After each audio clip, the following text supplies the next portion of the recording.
Waalaikumsalam warahmatullahi wabarakatuh. Assalamualaikum warahmatullahi wabarakatuh. Amma ba'd.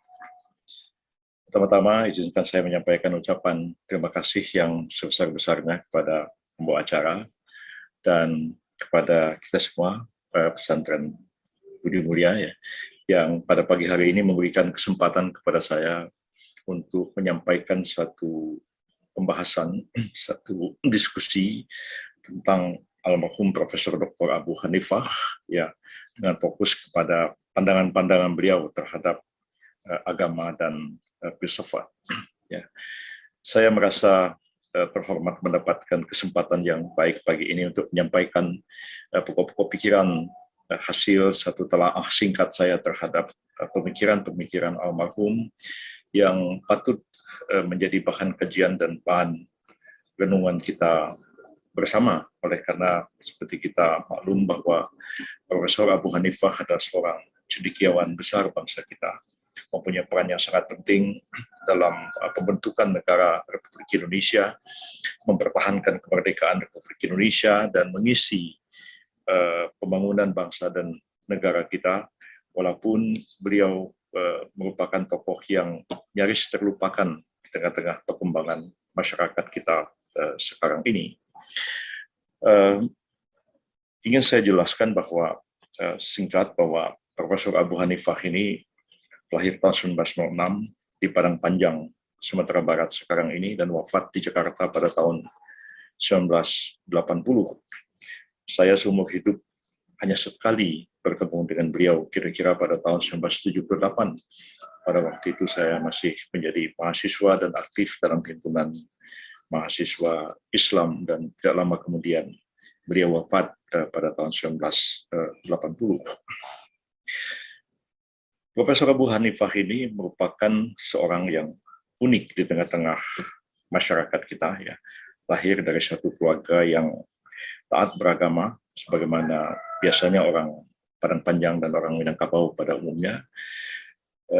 Tapi mempunyai kesempatan yang cukup luas untuk menempuh pendidikan di zaman kolonial, oleh karena orang tua beliau, Pak Ismail, adalah seorang terpandang di tengah-tengah masyarakat, seorang guru di Hofden School ya, yang kemudian berkembang menjadi OSVIA, Schools tot Opleiding van Inlands Artsen, itu satu sekolah pamong praja yang belakangan menjadi Akademi Pemerintahan Dalam Negeri dan kemudian berubah menjadi STPDN sekarang ini di Jakarta, Sekolah Tinggi Pemerintahan Dalam Negeri.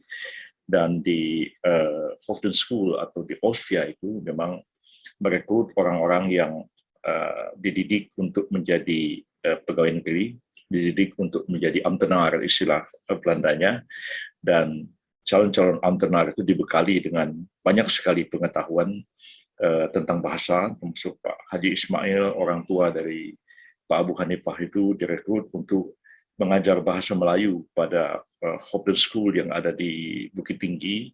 Dan seperti kita lihat dalam tulisan-tulisan Pak Abu Hanifah, ya bahasa Indonesianya sangat bagus sekali. Dan orang tua dari Pak Abu Hanifah itu, Pak Ismail, juga menerbitkan beberapa tulisan dan karya sastra oleh Balai Pustaka pada tahun-tahun belasan, tahun-tahun 20-an pada waktu itu. Dan seperti kita ketahui, Kiai Haji Ahmad Dahlan, pendiri Muhammadiyah, juga pernah direkrut menjadi guru agama pada OSVIA yang ada di Magelang pada tahun-tahun belasan pada waktu itu. Jadi tidak mudah orang untuk masuk sekolah Belanda itu, kecuali memang orang yang berasal dari kalangan bangsawan, anak-anak orang kaya, atau mereka yang berasal dari pegawai negeri dari kelas yang cukup tinggi. Nah, seperti kita lihat dalam biografi beliau, Pak Abu itu tidak begitu sempat mengalami sosialisasi adat dan budaya Minangkabau, karena memang dalam usia yang masih sangat muda, ya sekitar 5-6 tahun, beliau sudah hijrah mengikuti orang tuanya ke Makassar dan mulai bersekolah di sana. Dan kemudian orang tuanya pindah ke Bandung, beliau pun meneruskan sekolah lagi di Bandung. Dan setelah itu seingat saya, Pak Abu Hanifah tidak pernah kembali ke Padang Panjang atau ke Minangkabau untuk hidup di tengah-tengah masyarakatnya, walaupun di masa kemudian beliau oleh kaumnya di Pisang namanya di Padang Panjang diangkat menjadi datuk atau menjadi pemimpin daripada suku kaum yang ada di Minangkabau. Tapi proses sosialisasi budaya dan adat Minangkabau itu sangat sedikit dialami oleh Pak Abu Hanifah, oleh karena sampai umur 5-6 tahun beliau sudah keluar. Jadi lebih banyak tinggal di rantau daripada tinggal di kampung sendiri. Dan di Makassar, sebagaimana halnya juga di Bandung, Pak Abu menempuh pendidikan di ILS, ya, yaitu Europese Lager School. Itu tidak mudah orang untuk bisa masuk sekolah ini, oleh karena ILS itu adalah sekolah dasar khusus untuk anak-anak orang Belanda itu, dan didirikan sudah sangat lama sekali pada tahun 1817, ya, dan baru pada tahun 1903 dibuka sedikit saja kesempatan untuk anak-anak bangsawan dan anak amtenar kelas tinggi dan orang-orang Cina, anak-anak orang Cina yang kaya raya yang bisa masuk ke dalam ILS ini. Untuk orang-orang pribumi itu paling ada sekolah raja namanya, atau Fox School atau Sachel School, ya, hanya sekolah SD 4 tahun saja, dan belakangan ada khusus untuk pribumi namanya HIS atau Hollands Inland School, dan ada HCS, Holland Chinese School untuk orang-orang keturunan Cina. Tapi Pak Abu masuk ke ILS itu sesuatu yang menunjukkan bahwa beliau berasal dari keluarga yang sangat terpandang di tengah-tengah masyarakat. Ya. Ayah saya konon ingin masuk ILS di kampung saya yang banyak sekali orang Belanda di Heemshaven, Mendorf, Billiton, perusahaan tambang timah Belitung Belanda pada waktu itu, tapi tidak bisa masuk ke situ. Satu-satunya orang pribumi yang sekolah di ILS di kampung saya, yang saya sendiri sekolahnya di gedung itu, menjadi SMA Perguruan Islam Belitung, itu hanyalah Ibu Herawati Diah, yang bapaknya menjadi dokter Belanda pada tahun belasan di Kota Manggar, kota kecil di Kabupaten Belitung Timur sekarang ini. Dan saya kenal almarhum Ibu Diah itu, dan beliau bertanya, "So Yusuf orang Belitung?" "Iya Bu." "Anak siapa?" katanya. Saya sebut nama bapak saya. Beliau mengatakan, "Ya, saya ingat kakek kamu itu," katanya. Kakek saya itu seorang ulama yang konservatif pandangan-pandangannya, dan Belanda sangat tidak suka kepada beliau karena sangat konservatif, ya, mengharamkan lampu listrik, ya, dan mengharamkan juga huruf Latin, walaupun bapak saya agak radikal, sempat menempuh pendidikan di sekolah Belanda.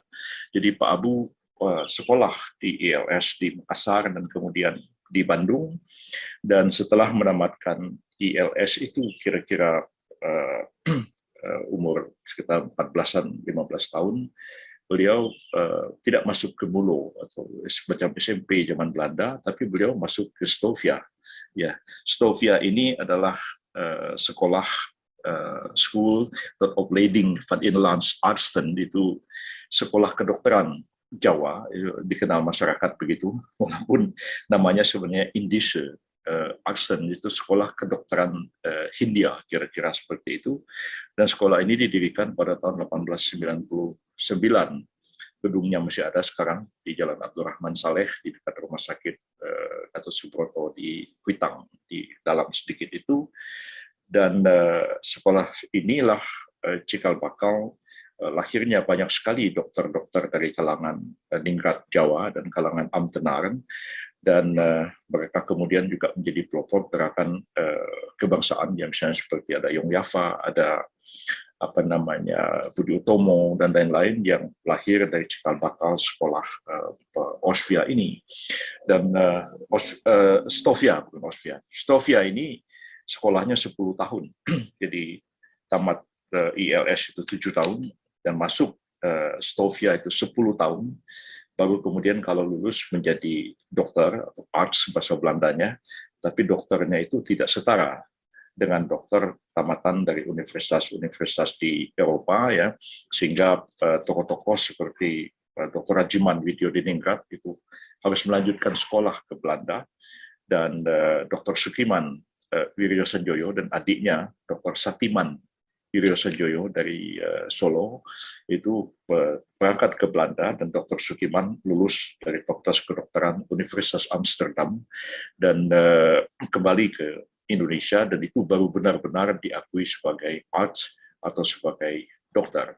Jadi Pak Abu seperti kita tahu tamat dari Stovia pada tahun 1932 dan langsung diangkat sebagai dokter, berpraktek sama seperti dokter tamatan Fakultas Kedokteran Eropa, tapi dari segi penggajian dan lain-lain dan perlakuan itu agak dianggap setingkat lebih rendah dari mereka yang tamat dari sekolah kedokteran di Eropa. Dan seperti kita ketahui baru ada GHS, ya, itu bahasa Belandanya Geneeskundige Hogeschool Terwijl Tevreden, jadi sekolah tinggi kedokteran lapangan banteng, gitu kalau sekarang diterjemahkan, atau disebut Geneeskundige Hogeschool de Batavia, jadi sekolah kedokteran Batavia, itu baru berdiri tahun 1927 dan merupakan fakultas sekolah tinggi kedokteran perguruan tinggi ketiga yang ada di Hindia Belanda pada waktu itu, setelah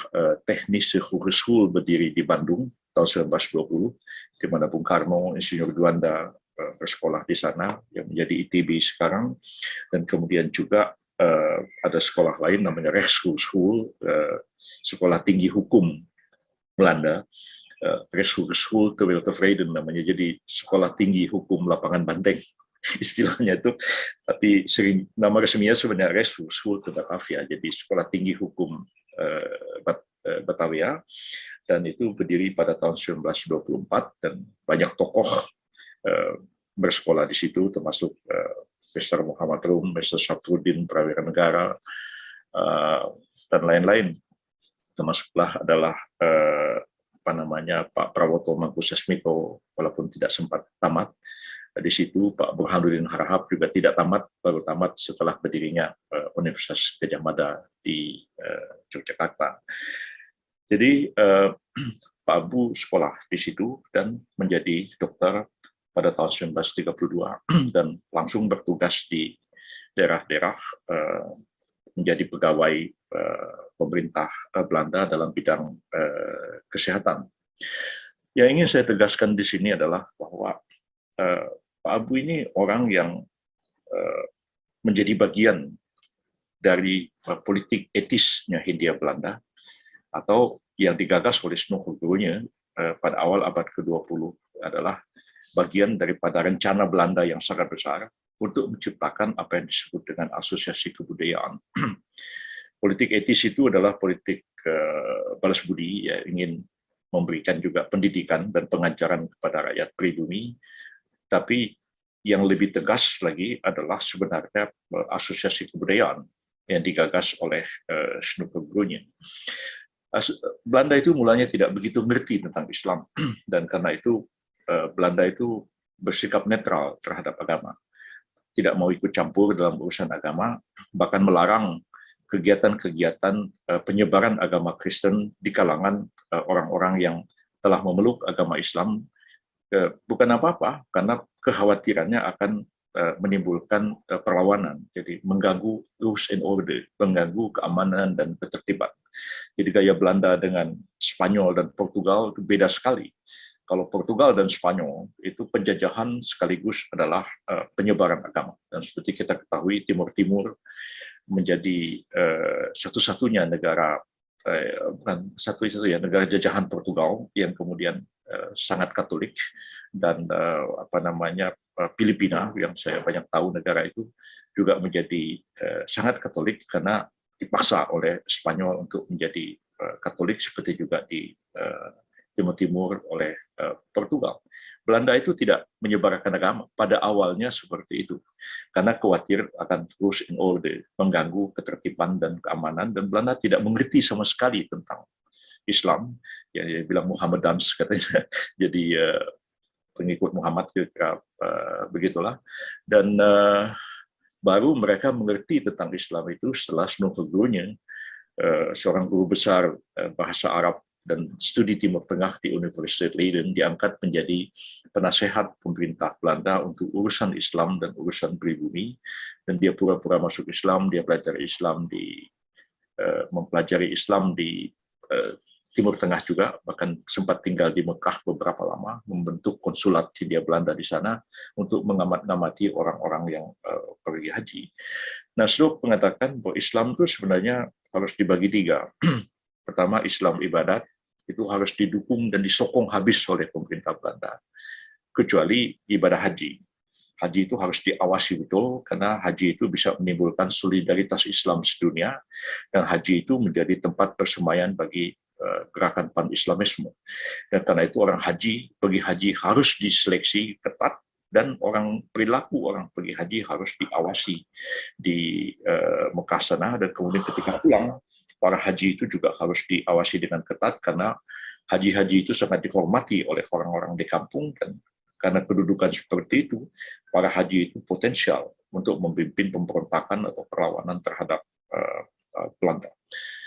Dan lalu yang kedua katanya, dalam soal hukum, Islam itu ya harus dibatasi gerak hukum Islam, dan Belanda harus menopang hukum adat. Dan karena itu hukum adat itu sangat disokong oleh Belanda, karena hukum adat justru adat Jawa, adat Madura, adat Sunda, adat macam-macam adat itu pasti akan menimbulkan perkelahian antara suku. Ya, misalnya orang Padang mau kawin sama orang Jawa, itu sudah debat dulu, hukum apa yang berlaku, hukum Jawa atau hukum Minangkabau.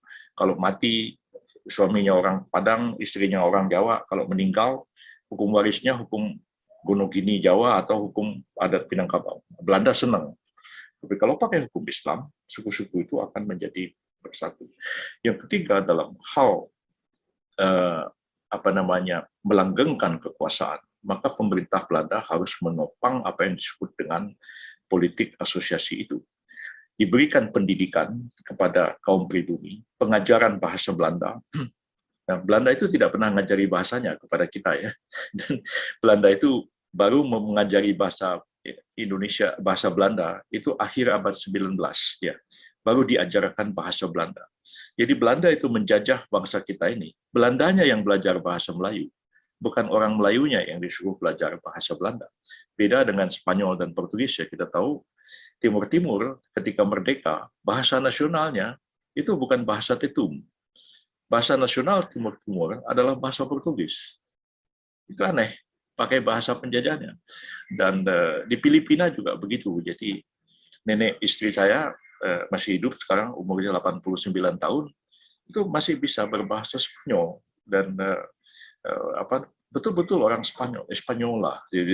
Dan berbahasa Spanyol di rumahnya dengan kakek sudah meninggal beberapa tahun yang lalu.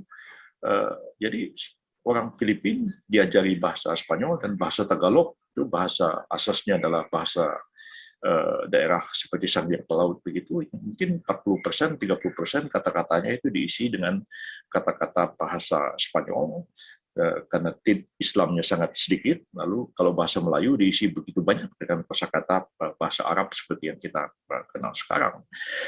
Nah, kata Snook ya, akad orang-orang dari kalangan priai yang Islamnya itu hanya 50-50 begitu, dan dari kalangan bangsawan yang juga sebenarnya hanya resminya, formalnya Islam, tapi tidak begitu komit kepada Islam, dan beri mereka pendidikan Barat, dan lama-lama akan tercipta asosiasi kebudayaan. Orang pribumi, tapi otaknya, attitudes-nya, cara berpikirnya adalah cara berpikir Barat atau cara berpikir Belanda. Dan lama-kelamaan, kata Snook, mereka ini ya akan menjadi bagian integral daripada Nederland Raya, dan akan ada titik temu pikiran antara orang yang dijajah dengan penjajahnya. Jadi sama seperti orang Filipina kebanyakannya, ya Ferdinand de Magellan itu lebih dikenal di Filipina daripada Prince Lapu-Lapu. Jadi Magellan itu penakluk Spanyol yang dalam pertempuran di Visaya itu dibunuh oleh pangeran Muslim namanya Pangeran Lapu-Lapu. Lapu-Lapu itu kalau bahasa Indonesia artinya ikan kerapu. Bahasa Tagalog dia bilang isda nang lapu-lapu, artinya ikan kerapu. saya belajar bahasa Tagalog sama istri saya, alhamdulillah bisa ngomong bahasa Tagalog begitu ya. Jadi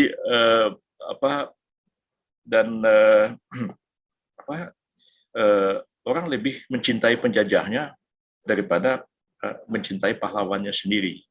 Baru belakangan ya, ketika zamannya Presiden Arroyo, itu berdiri patung di kota Manila, besar sekali, dan itu adalah patung dari Raja Sulaiman.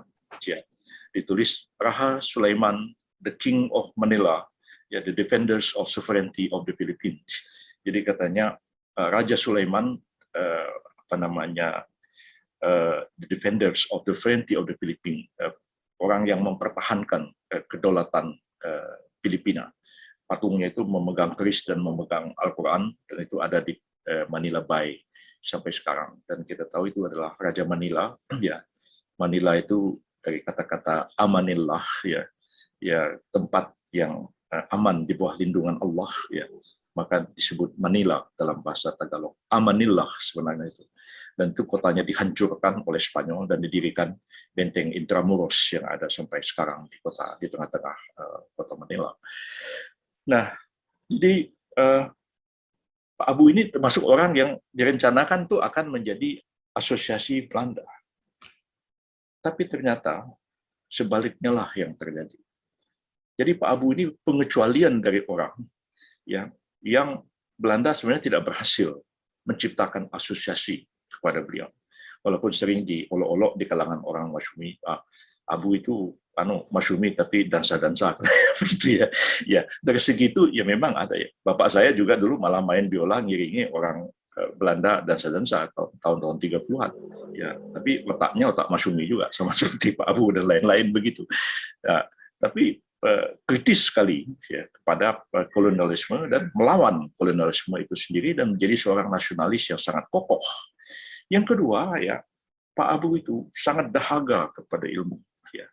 Beliau memilih Fakultas Stovia, ya, dan kemudian belajar di GHS, ya, di Sekolah Tinggi Kedokteran. Itu serius, ya, betul-betul serius. Ya. Jadi praktek jadi dokter, betul-betul praktek, menulis jurnal-jurnal di jurnal ilmiah tentang ilmu kedokteran, dan ada beberapa buku-buku yang unik yang ditulis oleh Pak Abu itu. Ini salah satu contohnya ya. Ibu dan Anak ya ditulis oleh Pak Abu Hanifah ya pada zaman Belanda dan diterbitkan kembali pada tahun 1952. Itu berisi tentang kedokteran kebidanan, kalau sekarang ini ginekolog istilah Belandanya, dan luar biasa ya. Jadi banyak orang yang sebetulnya sekolah dulu itu karena nggak ada pilihan, ya asal sekolah aja ya. Seperti misalnya guru saya almarhum Sultan Takdir Ali Syahbana. Ya, beliau sekolah di RHS, sama seperti Pak Syafruddin Perwira Negara, sekolah di RHS, Rescue School. Tapi sepanjang hidupnya, saya tidak pernah membaca tulisan Pak Takdir mengenai hukum. Sebagian besar tulisannya mengenai bahasa, sastra, dan menjadi guru saya di bidang filsafat di Fakultas Sastra UI, Filsafat Kebudayaan. Pak Syafruddin juga sebagian besar tulisan-tulisannya adalah mengenai ekonomi, perbankan. Pak Syafruddin jarang sekali bicara tentang masalah hukum. Jadi orang itu hanya sekolah, ya asal sekolah aja, tapi kemudian dia belajar berpikir sistematik, akademik, dan dia belajar ilmu yang lain. Muhammad Yamin juga lebih banyak bicara mengenai sejarah dan politik daripada bicara tentang ilmu hukum. Ya, banyak juga orang-orang lain yang sama. Bahkan Pak Sukiman sendiri, ya, sepulang dari Universitas Amsterdam di sini, dan Pak Sukiman itu ketua pertama dari Perhimpunan Indonesia di Belanda, bendaharanya Pak Hatta. Belakangan Pak Hatta menjadi ketua dari PI di Belanda. Pak Sukiman aktif dalam Syarikat Islam dan tidak begitu aktif seperti adiknya Dr. Satiman yang aktif praktek dokter. Pak Sukiman tidak begitu banyak aktif, dan banyak orang ya, yang saya kenal di masa kemudian, seperti misalnya Pak Agung Laksono, itu dokter sebenarnya, tapi tidak pernah praktek dokter. Ada kawan kita senior, Pak Yudil Heri Justang, tidak pernah praktek jadi dokter, tapi dokter sebenarnya. Begitu juga banyak insinyur yang sama sekali tidak pernah praktek insinyur, seperti misalnya Pak Akbar Tanjung. Itu saya masih kuliah, beliau juga masih kuliah di dia Polteknik UI, tambatan Polteknik, tapi aktif di partai, di Golkar dan lain-lain, sama sekali tidak pernah praktek sebagai insinyur. Ya, saya aja untung praktek hukum belakangan. Ya, jadi kalau enggak saya sudah jadi ustadz di Dewan Dakwah, barangkali tidak sempat juga sebagai ini. Dan lebih banyak orang kenal saya sebagai ahli hukum, walaupun sebenarnya saya lebih banyak belajar filsafat daripada belajar hukum sebenarnya. Dan tidak tanggung-tanggung, saya belajar filsafat sampai doktor juga sebenarnya. Tapi ya orang lebih tahu sebagai seorang di bidang hukum. Nah, Pak Abu sangat serius di situ, tapi dahaganya kepada ilmu itu luar biasa. Nah, di tengah-tengah pergaulan distofia, ya, ketika menjelang akhir dari pendidikannya di Stovia itu sekolahnya di seperti saya bilang tadi di Kuitang situ, di gedung ya Abdurrahman Saleh sekarang. Tapi Pak Abu pindah ke asrama yang tempat ada Sumpah Pemuda, ya, Jalan Kramat Raya, ya, dari Dewan Dakwah sebelah kiri di depan itu, ya, sekarang menjadi gedung bersejarah.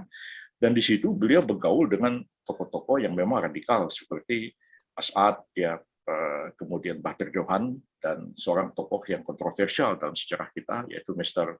Amir Syarifuddin, yang sekolah di GHS, ya, kedokteran seperti Pak Bahdar Johan, dan sekolah di RHS, Rasul School, seperti As'ad, Yamin, kemudian Amir Syarifuddin. Dan di kalangan pemuda-pemuda yang sudah dididik ilmu pengetahuan Barat dan kecerdasan Barat ini, mereka ini mengalami satu kekosongan batin yang luar biasa. Ya. Kekosongan batin yang luar biasa. Ya. Dan sebagian besar mereka ini tersekulerkan. Dan itu bagian daripada politik etis dan asosiasi kebudayaan. Otaknya dicuci brainwash, dan mereka memang menganggap Islam itu tidak relevan. Dan seperti kita ketahui, ya, Yong Yafa yang lahir dari Austria ini, itu kecenderungannya sangat kejawa-jawaan dan cenderung tidak begitu suka kepada Islam, ya. Dan banyak tokoh-tokohnya seperti Dr. Sutomo dan lain-lain yang ya saya juga membaca tulisan-tulisan yang dibuat oleh Dr. Rajiman Widyodiningrat. Dan baru pada tahun 1926 Dr. Rajiman itu berkenan diangkat menjadi penasehat Muhammadiyah, ya. Ketika melihat bahwa Zinding dan Misi bekerja luar biasa di Jawa, timbul juga rasa kesadaran Islamnya pada Dr. Rajiman. Jadi saya mengalami hal yang sama, ya. Salah seorang guru saya, almarhum Profesor Selo Sumarjan, ya, sekretaris dari Hamengkubuwono IX, guru besar di UI pada waktu itu, ketika saya dikejar-kejar oleh tentara waktu itu tahun 78, ya, Daud Yusuf mulai menerapkan NKK BKK, ya, saya terancam dipecat pada waktu itu. Di kampus saya berpapasan dengan Profesor Selo, dan beliau bilang, "Saudara Yusril," ya, "iya Profesor," saya bilang, "saudara diapakan sama Daud Yusuf?" Ya, "Keterlaluan Daud Yusuf itu, ya, sangat anti-Islam. Loh, saya ini walaupun nggak begini-begini," katanya, maksudnya nggak sholat, ya, "tapi saya sebagai orang Islam, saya tersinggung dengan Daud Yusuf itu." Nah, bayangkan Profesor Selo yang setahu saya nggak pernah sholat itu di kampus itu, ya, itu tersinggung dengan Daud Yusuf dan kelakuan yang sikap anti-Islam itu, dan beliau mengatakan, "Saya sebagai orang Islam, saya tersinggung dengan Daud Yusuf."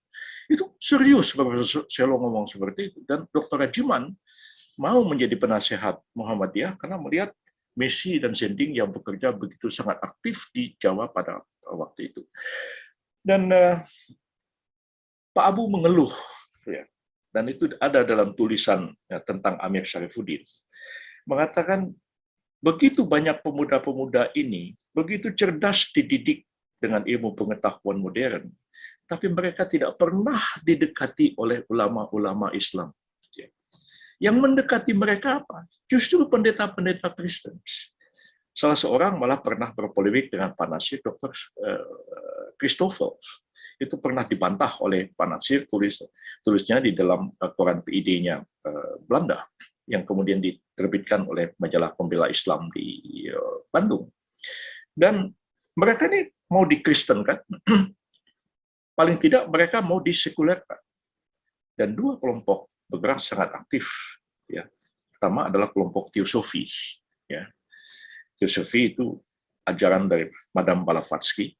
Besar sekali pengaruhnya pada awal-awal tahun abad ke-20, dan di Jakarta itu ada namanya Jalan Blavatsky Straat yang sekarang menjadi Jalan Budi Kemuliaan di Jakarta, dan di sudut jalan di seberang patung kuda itu, di gedung Telkom sekarang itu berdiri gedung megah dari Perhimpunan Teosofi, dan Teosofi ini bekerja sama dengan Freemasonry. Masoniyah bahasa Arabnya itu satu gerakan Yahudi internasional, dan cukup banyak orang termasuk Jan Pieterszoon Koen itu adalah anggota dari pergerakan bukan Teosofi tapi gerakan dari Freemasonry ini. Dan Freemasonry dan Teosofi itu bekerja sama dan menciptakan ritual-ritual sendiri, punya dana sangat besar. Dan di Jakarta gedungnya sekarang menjadi gedung Bappenas, ya. Dan pada waktu itu karena mereka membuat ritual yang dianggap agak nyeleneh, maka disebut gedungnya itu gedung setan. Dan saya kira gedung setan itu ada di Surabaya, ya. Itu perhimpunan dari kelompok teosofi ini yang kadang-kadang palang salibnya pun mereka balik ke bawah dan mereka menciptakan ritual yang aneh-aneh sehingga mereka dianggap sebagai penyembah setan. Barangkali Pak Rizal Amanuddin tahu itu gedung setan di Surabaya itu. Gedung Bappenas yang di Menteng itu dulu disebut gedung setan. Dan teosofi itu mempengaruhi banyak orang, memberikan beasiswa, ya, menawarkan banyak hal kepada yang muda-muda dan mengajarkan agama itu berdasarnya sama begitu. Dan kita tahu anak dari Ajeng Kartini dan bahkan R.A. Kartini itu sendiri itu dicurigai pengikut teosofi. Dan itu merupakan salah satu keberhasilan dari etisi politiknya Belanda, bagaimana mereka membrainwash R.A. Kartini itu sehingga seperti itu, walaupun tetap ada komitmennya kepada Islam juga, seperti katanya minta terjemahkan Quran kepada Kiai Saleh Darat, segala macam begitu. Nah, kegelisahan itu luar biasa. Nah, dan salah seorang dari tokoh pergerakan pemuda pada waktu itu berhasil dikristenkan. Siapa dia? Amir Syarifuddin. Ya. Amir Syarifuddin itu kalau tidak salah makanya Siregar atau Harahap begitu. Dan itu dikristenkan. Dan Amir menjadi Kristen dan aktif dan bahkan bercita-cita untuk mendirikan sebuah partai Kristen. Jadi walaupun belakangan agak nyeleneh Amir itu kabarnya, ya, waktu Renville dan segala macam itu dia berunding tapi membawa surat Yasin di dalam kantongnya. Tapi dia Kristen.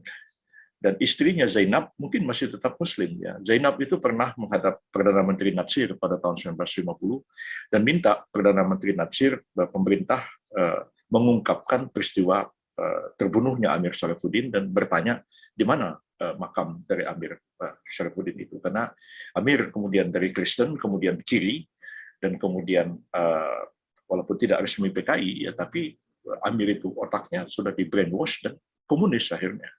Dan dia terbunuh dalam peristiwa Madiun, ya. Dan Pak Abu menulis cerita revolusi memakan anaknya sendiri. Dan korbannya itu adalah tragedinya Amir Syarifuddin, sahabat baiknya Pak Abu. Nah, tidak ada kelompok Islam yang mendekati orang-orang berpendidikan Barat. Begitu aja dibiarkan. Dan sebagian besar mereka tersekulerkan, bahkan sebagian sangat anti-Islam, seperti Dr. Sutomo, yang polemiknya dengan Kiai Mas Mansur di Surabaya. Kemudian As'ad, ya begitu-begitu aja kepada Islam. Yamin juga begitu-begitu, walaupun belakangan Yamin pergi haji. Pak Bahdur Johan juga, ya dibilang sosialis begitulah, ya belakangan ya adalah ikut-ikut pengajian di rumah Profesor Odang, saya masih ingat pada waktu itu. Dr. Halim dan sebagainya, tokoh-tokoh orang Minangkabau pada umumnya tersekulerkan. Pak Abu pun hampir tersekulerkan. Ya. Untuk mengisi kekosongan batinnya itu, Pak Abu ikut kuliah filsafat. Dan kuliah filsafatnya itu di mana? Di Gedung Teosofi. Di Blavatsky Straat, di Jalan Budi Kemuliaan sekarang, di markasnya Teosofi. Dan Pak Abu serius belajar filsafat itu sehingga memperoleh ijazah, ya kira-kira sama dengan sarjana filsafat, disebut dengan Scholars of Philosophy. Jadi belajar filsafat sungguh-sungguhan dan serius belajar filsafatnya. Dan beliau menulis buku-buku filsafat Dan saya kira satu-satunya orang Masyumi yang mendalami filsafat itu Pak Abu. Ya. Dan beliau juga memperoleh gelar doktor kehormatan, doktor honoris causa dari perguruan tinggi di Brazil pada tahun di bidang seni dan filsafat. Dan kemudian pada tahun 1957 Pak Abu dikukuhkan sebagai guru besar filsafat di IKIP Bandung atau Universitas Pendidikan Indonesia sekarang ini. Jadi tidak bisa diragukan kalau Pak Abu itu adalah seorang filosof. Ya, saya ingat ketika saya mengajukan disertasi doktor di bidang filsafat, ya, ketika proposalnya itu diuji di hadapan penguji, ada profesor yang nanya, justru saudara menulis tentang pemikiran politik Muhammad Natsir. Ya. Natsir ini filsuf atau bukan? Saya waktu itu menjawab, Natsir itu filsuf atau bukan belum bisa saya jawab sekarang. Begitu disertasi saya ini selesai, nanti saya akan mengatakan Natsir itu filsuf atau bukan. Kalau sekarang ditanya, saya nggak bisa jawab. Tapi disertasi saya ini, saya tulis ya sebagai sebuah disertasi filsafat, menggunakan teori, menggunakan metodologi filsafat, ya, dan ini betul-betul disertasi filsafat. Saya bisa aja meneliti patung kuda yang ada di depan di Jalan Perapatan di Jakarta itu, dan itu dibuat oleh 2 orang pematung Spanyol. Dan saya mengatakan, orangnya tidak pernah nulis buku, tapi dia pematung. Dan mengapa ada patung Pak Tani yang berwajah begitu sangar dan angkuh, wajahnya wajah Kaukasian, bukan wajahnya orang Indonesia, dan ada perempuan ngasih makan kepada dia, dan petaninya bukan membawa pacul, tapi petaninya membawa senjata buatan Rusia. Ini apa makna patung ini? Apa makna patung di Jalan Perapatan itu? Saya bisa analisis secara filsafat, mengungkapkan apa yang ada di kepala orang yang membuat patung itu, dan melihat dalam suasana apa patung itu dibikin. Di zaman sekarang tidak mungkin orang bikin patung seperti itu. Tapi zaman tahun 62, ya, ketika komunis masih sangat kuat, patung seperti itu sangat mungkin lahir dan dibuat oleh 2 orang pematung dari Moskow. Dan atas permintaan juga dari beberapa tokoh, termasuk juga oleh Bung Karno, merestui patung itu. Dan orang mengatakan, oh itu angkatan kelimanya PKI, ya. Jadi selain tentara, polisi, TNI dan lain-lain, angkatan kelima itu buruh tani yang dipersenjatai.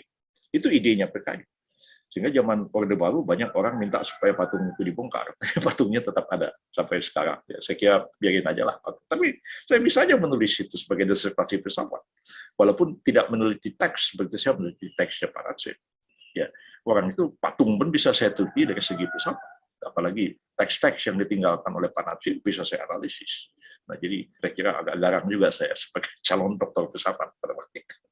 Nah, jadi Pak Abu belajar filsafat begitu dalam. Tapi apa yang terjadi pada beliau?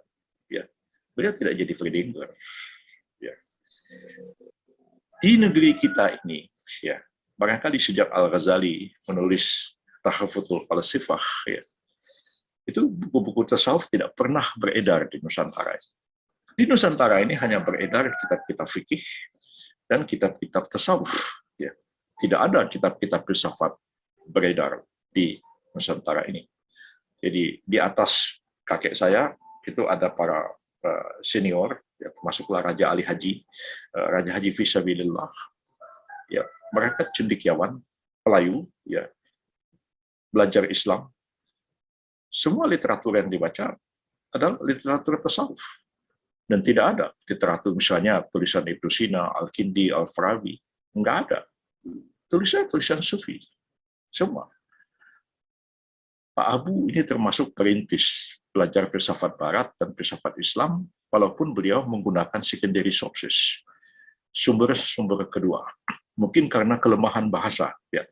Pak Abu itu bisa berbahasa Belanda, Inggris, Jerman, bahkan mungkin Spanyol dan Portugal, karena ada tulisan-tulisan beliau di bidang kedokteran itu dalam bahasa Portugis dan dalam bahasa Spanyol, diterbitkan secara internasional.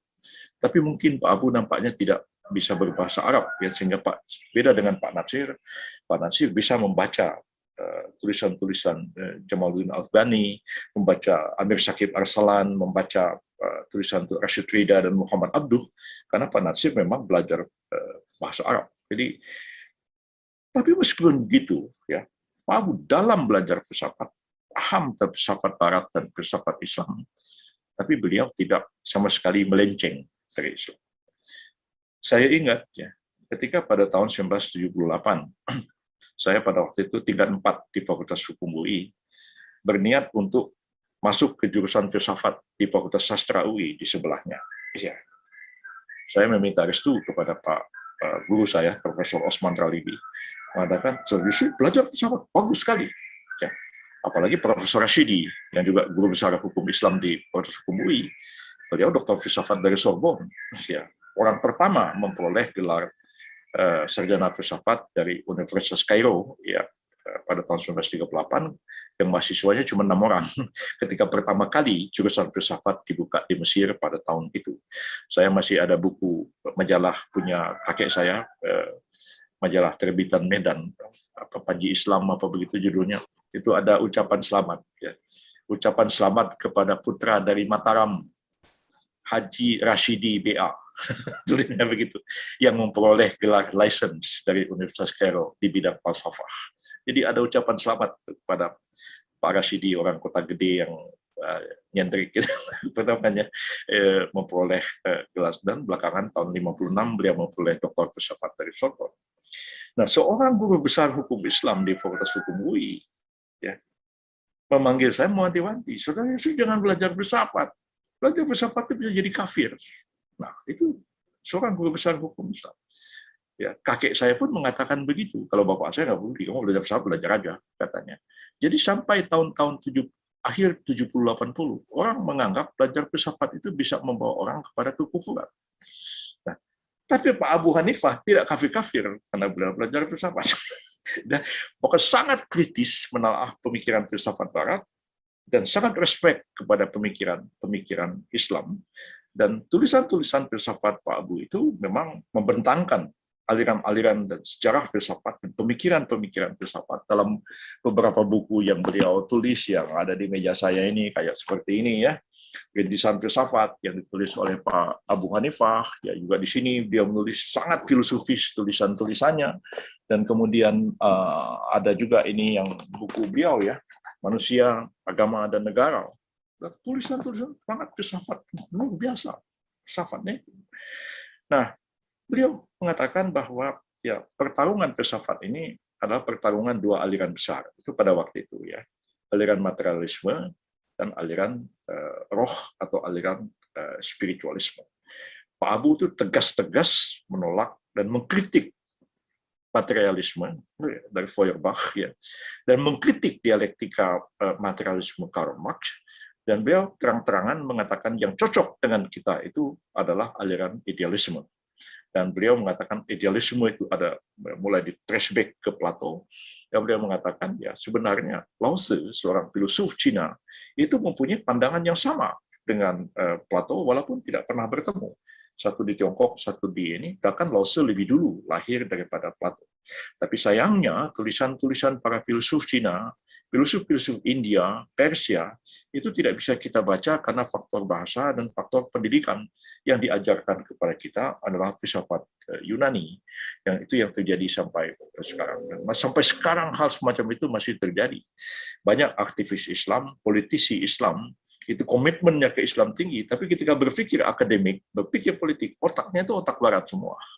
Ketika bicara hukum tata negara, semuanya itu merujuk kepada Thomas Hobbes, John Locke, dan lain-lain. Jarang-jarang ada yang mau buka kitab Al-Farabi atau buka kitab Al-Ahkam Sultaniyah dari Al-Mawardi dan lain-lain. Barangkali generasi saya itu sudah agak beda. Ya, belajar Barat, belajar Islam, belajar filsafat Barat. Kami belajar bahasa Inggris, belajar bahasa Belanda, kami belajar bahasa Arab. Apalagi saya belajar bahasa Cina, bisa baca buku-buku Cina. Jadi apa namanya, Pak Abu itu begitu dalam pemahamannya terhadap filsafat, tapi tidak tersekulerkan, dan kemudian juga tidak menjadi ateis. Dan beliau mengatakan bahwa filsafat itu harus dikaji ya bersama-sama, ya filsafat itu dengan kesenian dan kemudian dengan agama dalam rangka kebudayaan.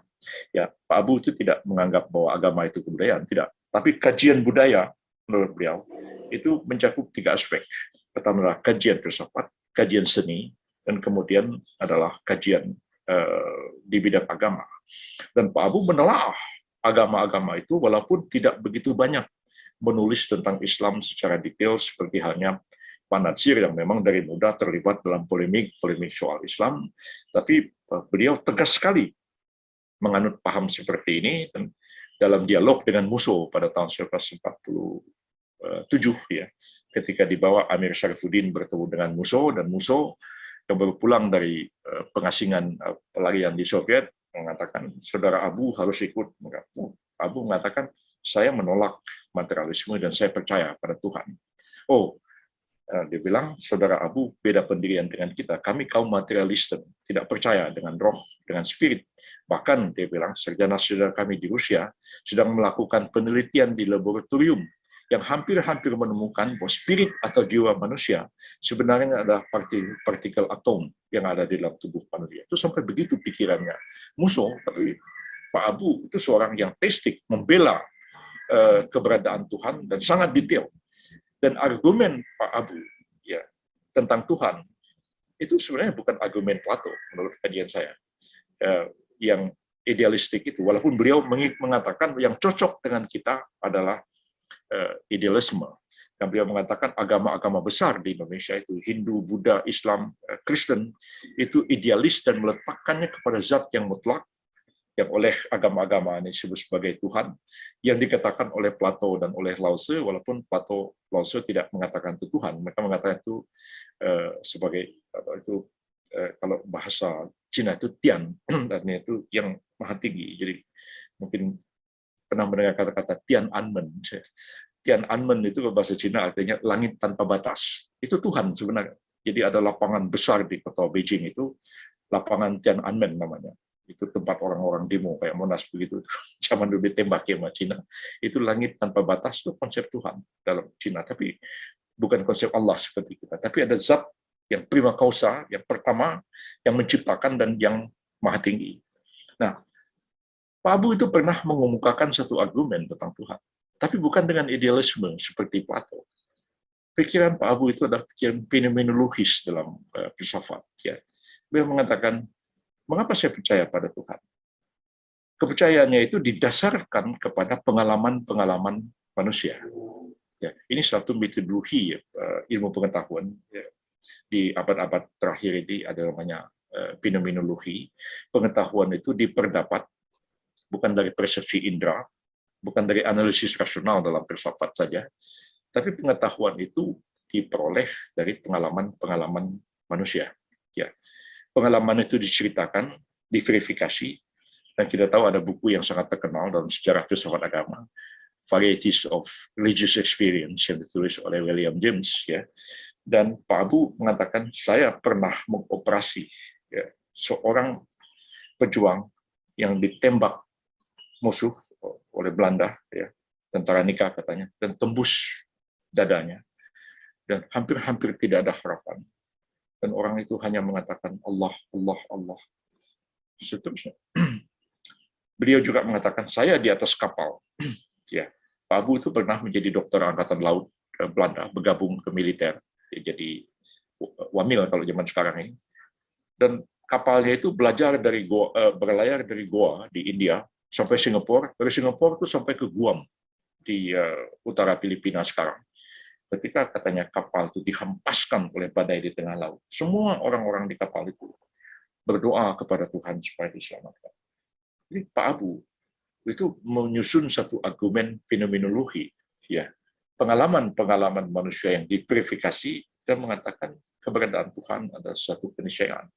Walaupun Pak Lukman Hakim mengatakan Pak Abu itu pengikut setia dari Immanuel Kant, ya dalam sejauh menggunakan kita tahu Kant itu mengkritik akal, ya, kritik the Reine and Vernunft, tulisannya sangat terkenal, kritik terhadap akal murni. Kant mengatakan akal itu ada batas-batasnya karena otak manusia itu seperti program komputer kalau zaman sekarang yang kalau kita operasikan ya jalan, tapi kalau kita masukkan sesuatu data yang di luar daripada program itu dia nggak bisa bekerja. Jadi otak itu seperti ada cetakan-cetakan yang hanya bisa menangkap ini, yang katakan hanya menangkap fenomena-fenomena, apa yang nampak bisa diobservasi dan diamati, tapi akal tidak bisa masuk kepada fenomena di balik nomena di balik fenomena. Jadi tidak bisa masuk kepada metafisika.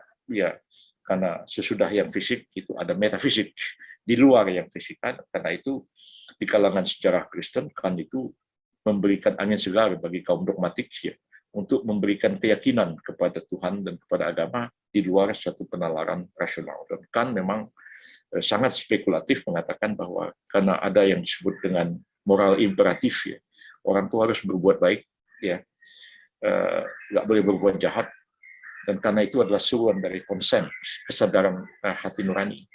Ya, tapi kita tahu orang baik itu tidak selalu bernasib baik di dunia ini, dan orang jahat itu tidak selalu bernasib malang. Ya, orang jahat tuh udah tambah jahat ya, tambah kaya, tambah berkuasa, panjang umur, nggak mati-mati. Ya, tapi orang baik ya bisa aja jadi repot karena kebaikan yang dilakukannya. Ya, jadi dia nansir mobil, depannya ada orang tabrak, yang nabrak lari, orang itu turun, diangkatlah si korban ini ke mobilnya mau dibawa ke rumah sakit. Datanglah orang sekampung, kurang ajar kamu yang nabrak orang, digebuki, mobilnya dirusak dan dibakar. Seringkali orang baik itu menjadi repot, susah karena kebaikan. Lalu kan mengatakan, kalau gitu untuk apa jadi orang baik? Ya. Kalau ternyata orang baik tidak selalu bernasib baik, baik jadi orang jahat aja. Itu orang jahat, ya banyak yang panjang umur, kaya raya, berkuasa terus. Orang baik malah cepat mati. Nah, tapi kalau kita berbuat jahat, kita melawan konsep. Kan mengatakan kita harus percaya ada life beyond life, hidup di balik hidup ini. Di sana ada orang baik dibalas kebaikan, orang jahat dibalas kejahatan. Kalau kita tidak percaya pada itu, maka moralitas tidak punya pijakan filosofis sama sekali.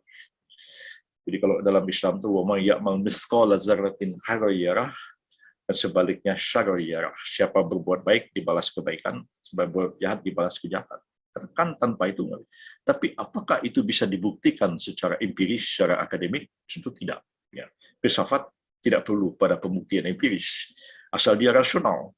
Tapi kadang-kadang rasional pun tidak. Dia masuk kepada intuisi. Dan Pak Abu mengatakan bahwa Tuhan itu diterima secara intuitif berdasarkan pengalaman-pengalaman manusia. Dan banyak sekali tulisan-tulisan Pak Abu tentang ketuhanan yang Maha Esa dikupas, dan agak berbeda dengan tokoh-tokoh Masyumi yang lain, ya, walaupun jarang-jarang ngomong agama seperti Pak Sukiman atau Pak Yusuf Wibisono. Pak Yusuf pernah menulis artikel di Suara Masyumi bahwa Islam itu menjadi cukup alasan untuk menjadikan Islam itu sebagai dasar negara. Pak Sukiman juga sama, Pak Natsir apalagi, ya Pak Natsir malah ideolognya dasar negara Islam. Pak Kasman semua sama. Pak Abu tidak pernah mengatakan bahwa Indonesia itu harus berdasarkan Islam. Saya tidak temukan dalam tulisan-tulisan beliau. Entahlah kalau suatu hari saya ketemu. Ya. Begitu banyak artikel, begitu banyak buku-buku yang beliau tulis, dia mengatakan bahwa agama harus dipertahankan, diberi tempat yang sewajarnya. Bahkan beliau dalam satu tulisannya itu yang berjudul Soal Agama dalam Negara Modern, ya, jadi ada tulisannya Soal Agama dalam Negara Modern. Pak Abu membahas konstitusi negara-negara Eropa sebelum maupun sudah Perang Dunia Kedua, dan di manakah tempat daripada agama itu. Dan dia mengatakan tidak betul negara sekuler. Semua negara itu ada kaitannya dengan agama. Ya, contoh Inggris, Belgia, Finlandia, dan Belanda katanya yang mengatakan netral terhadap agama.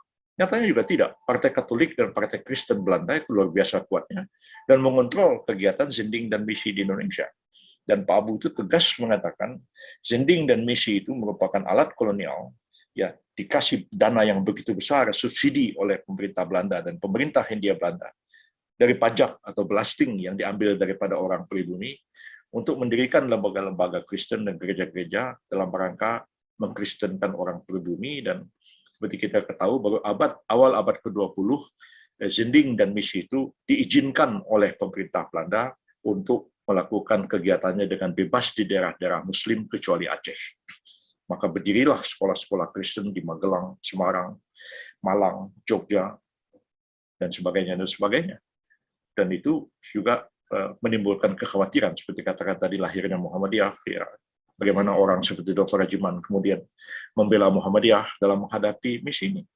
Dan Pak Abu bahkan tegas mengatakan di negara Republik Indonesia Serikat ini waktu itu ya, yang merdeka ini, mestinya pemerintah melarang gaya zending dan misi Kristen Katolik seperti di zaman kolonial itu. Yang Pak Abu mengatakan dengan pendanaan yang luar biasa besarnya, maka organisasi Islam manapun termasuk Muhammadiyah tidak mungkin bersaing dengan misi Kristen dan zending Protestan. Jadi pendiriannya dalam hal itu tegas, ya, tegas sekali. Dan beliau mengatakan harus fair. Dan karena itu agama harus diberi tempat yang sewajarnya. Dan karena itu dia mengatakan negara Republik Indonesia itu harus berdasarkan ketuhanan yang Maha Esa, dan dia menguraikan sila-sila yang lain dalam Pancasila yang beliau anggap semuanya itu adalah sejalan dengan Islam. Jadi Pak Abu termasuk orang yang tidak secara tegas mengatakan bahwa kita memperjuangkan Indonesia sebagai sebuah negara berdasarkan Islam, tapi berdasarkan ketuhanan yang Maha Esa. Ya. Nah, jadi komitmen beliau kepada Islam itu luar biasa ya. Ketika bertugas di Indragiri ya, di dalam novel yang beliau tulis itu, ini judulnya Dr. Limbu. Ya. Beliau menulis itu juga pakai nama samaran ya, El Hakim. Ya. Beliau menyebutkan sebuah kota namanya Talut. Ya. Tapi setelah pikir-pikir Talut, mana kota Talut itu? Sebenarnya kota Talut itu sebenarnya Teluk Kuantan. Ya. Mungkin bahasa Padang bilang Taluk, Teluk Kuantan di Kabupaten Indragiri di Provinsi Riau sekarang ini. Beliau bahkan mau bikin masjid besar sekali di situ dan mendatangkan ulama-ulama dari perhaluan modern dari Minangkabau, dan itu tidak disukai oleh residen Belanda di Riau pada zaman itu. Nah, di masa muda pun kita ketahui Pak Abu tidak terlibat dalam gerakan Islam. Ya, beliau gerakan dari kelompok Indonesia Muda. Ya, beliau juga bergaul, mungkin juga aktif dalam Yong Sumatera. Ya, dan setahu saya ketika Young Islamitan Bond berdiri pada tahun 1925, Pak Abu tidak pernah menjadi anggota YIB. Ya, jadi di awal-awal mudanya itu, karena memang beliau mengatakan tidak ada ulama dan tokoh Islam itu mendekati pemuda-pemuda yang sudah cerdas dan tercerahkan otaknya dengan pendidikan Belanda itu, ya nggak ada. Ya, saya kira zaman saya juga mengalami hal seperti itu, ya walaupun sudah ada HMI dan itu, zaman kita sudah mulai banyak lah dibandingkan dengan zaman itu. Jadi seperti kita ketahui ya, di Jakarta pada waktu itu, ketika Pak Abu tamat Stovia tahun 1932, ya satu-satunya masjid yang berkhutbah dengan bahasa Melayu atau bahasa Indonesia itu hanya Masjid At-Taufik yang ada di tepi sungai di Jalan Raden Saleh, itu di dekat rumahnya Raden Saleh yang menjadi rumah sakit Zending atau rumah sakit PGI, rumah sakit Persekutuan Gereja-Gereja Indonesia sekarang ini. Disitulah pertama kalinya Haji Agus Salim ya membaca khutbah Jumat dalam bahasa Melayu, dan itu sempat menggegerkan ulama-ulama Betawi zaman itu. Itu tahun 1930. Semua itu pakai bahasa Arab. Ya, kakek saya di kampung itu berlangganan teks khutbah Jumat itu dari Kuitang pakai huruf Arab. Begitu, bahasa Arab. Baru belakangan tahun-tahun 70-an baru menggunakan bahasa Melayu pakai huruf Arab Melayu. Jadi bagaimana mau pemaham hanya Pak Natsir pada waktu itu yang bisa berdebat dengan pendeta-pendeta, bisa menyanggah pendapat-pendapat orientalis Belanda, karena Pak Natsir memang memahami bahasa Belanda, Inggris, dan bahasa Jerman dan Prancis. Ya. Sementara kita lihat para kiai kita jarang-jarang. Tuan Hasan, ya, tokoh Persis yang menjadi guru Pak Natsir, itu mau Pak Natsir itu tanya beliau mau berdebat dengan orientalis Belanda, Tuan Hasan mengatakan itu Tuan Natsir punya urusan. Ya, Tuan bisa bahasa Belanda, saya tidak. Nah, jadi memang tidak banyak tahu perkembangan bagaimana politik Belanda menghadapi Islam, itu nggak paham karena memang tidak bisa baca bukunya.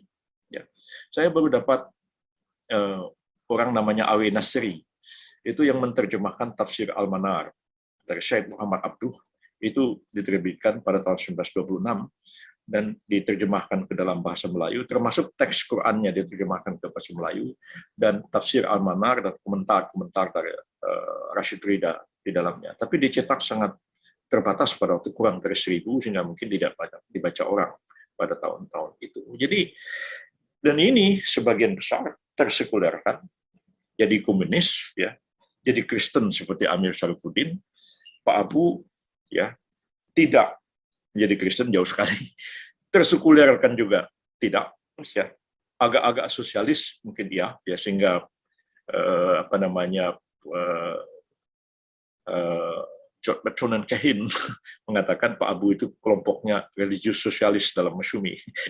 Ya mungkin iya, mungkin tidak juga. Ya, Pak Natsir kalau saya tanya itu selalu ketawa, mengatakan ya kami ini sosialis semua kan. Pak Natsir sambil ketawa-ketawa pada waktu itu karena dianggap mereka lebih dekat dengan orang-orang PSI. Sebenarnya karena pendidikan mereka sebenarnya, dan karena cara berpikir negara modern dan kerakyatan membuat tokoh-tokoh Masyumi yang dididik pendidikan Barat itu lebih dekat kepada orang-orang PSI dalam berpikir sebenarnya dibandingkan dengan orang-orang PNI yang didominasi oleh tokoh-tokoh yang bersifat kejawa-jawaan. Oleh karena itu dalam Masyumi itu Pak Sukiman lebih enak bekerja sama dengan PNI, ya, dan kelompok Pak Natsir itu lebih mudah bekerja sama dengan kalangan PSI karena latar belakang pendidikan dan cara berpikir mereka.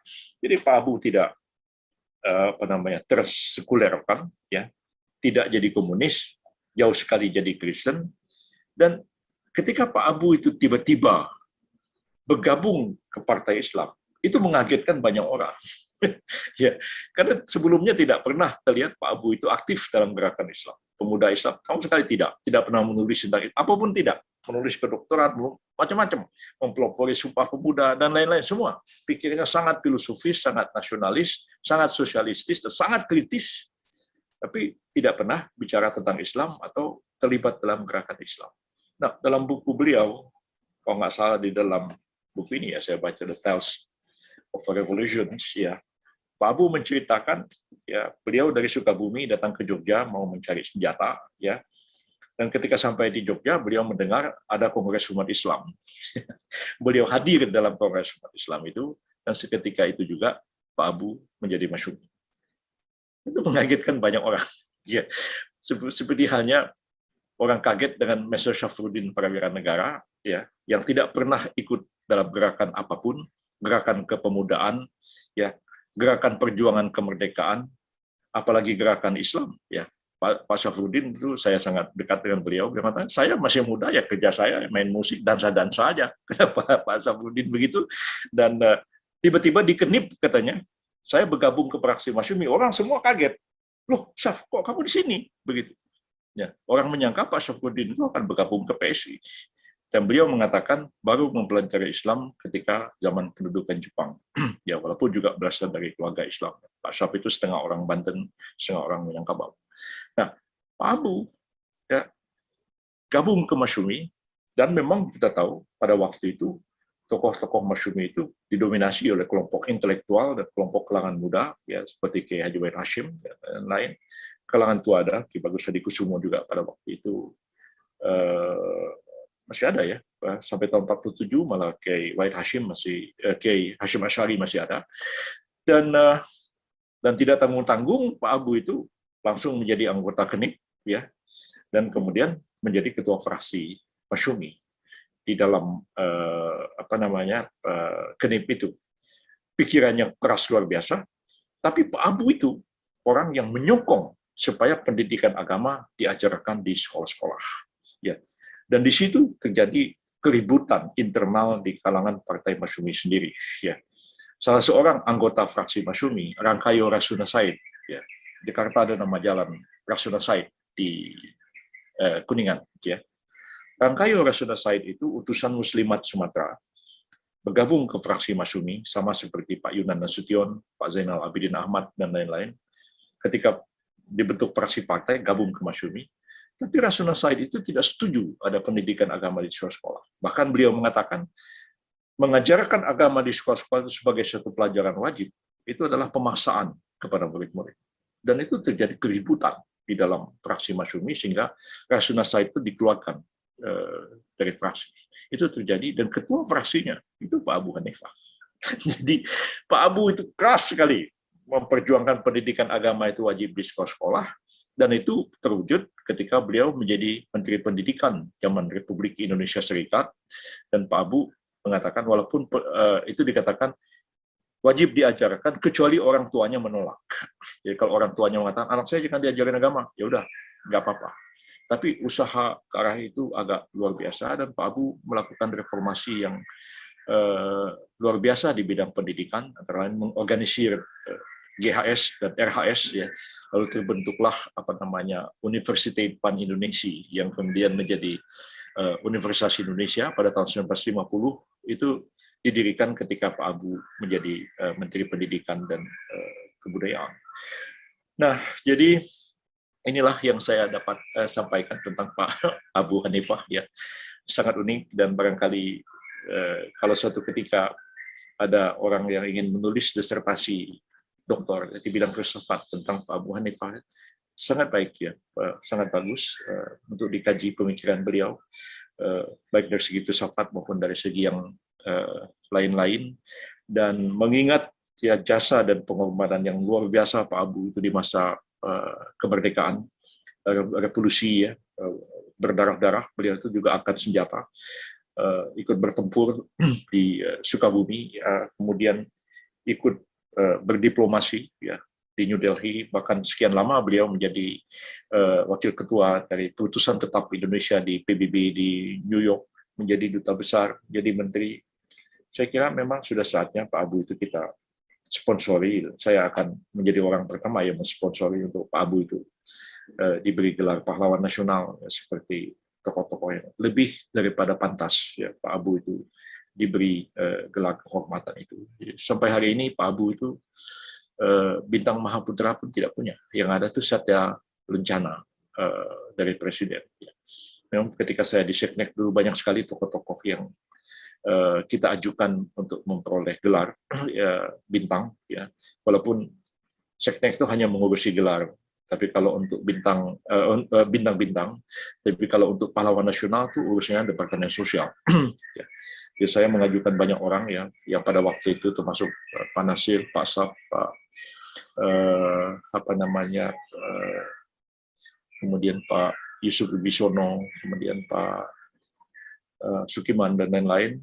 Pak Rum memperoleh bintang kehormatan, dan belakangan itu diberi gelar pahlawan nasional kepada Pak Natsir, kepada Pak Syafruddin Prawira Negara, kepada Buya Hamka dan lain-lain. Dan saya kira usulan pahlawan nasional itu harus dari daerah, ya. Dan seperti terakhir kita ketahui, Pak Kasman Singodimedjo diusulkan oleh pemerintah Jawa Tengah dan diberi gelar pahlawan nasional tahun yang lalu oleh Presiden Jokowi, dan Pak Syafruddin pada waktu itu diajukan oleh pemerintah Sumatera Barat dan pemerintah Provinsi Banten sebagai pahlawan nasional. Dan saya kira sudah saatnya pemerintah Sumatera Barat mengajukan Pak Abu Hanifah itu juga sebagai seorang pahlawan nasional. Luar biasa pengabdian dan pemikiran beliau dan sumbangsih beliau bagi agama, bangsa, dan negara. Terima kasih banyak. Wassalamualaikum warahmatullahi wabarakatuh.